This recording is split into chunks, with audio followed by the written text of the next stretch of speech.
Welcome back. In today's video I'll be showing you how to find the recycle bin on your Google Pixel. Remember to leave a like and feel free to subscribe if the video helps. Let's get into the method.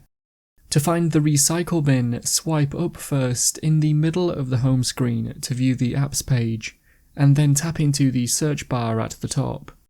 Type in Files and then open the app called Files.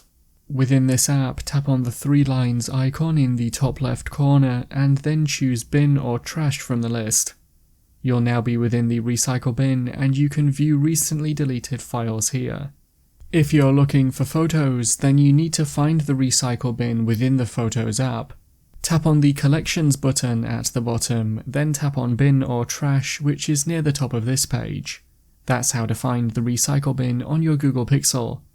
Click the card on screen now to watch a video of mine showing you 10 easy ways to speed up your Google Pixel.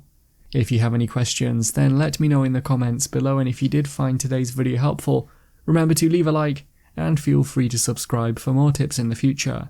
Be sure to stick around to see some of my other videos that you might be interested in. Thanks so much for watching, and I will see you in another video.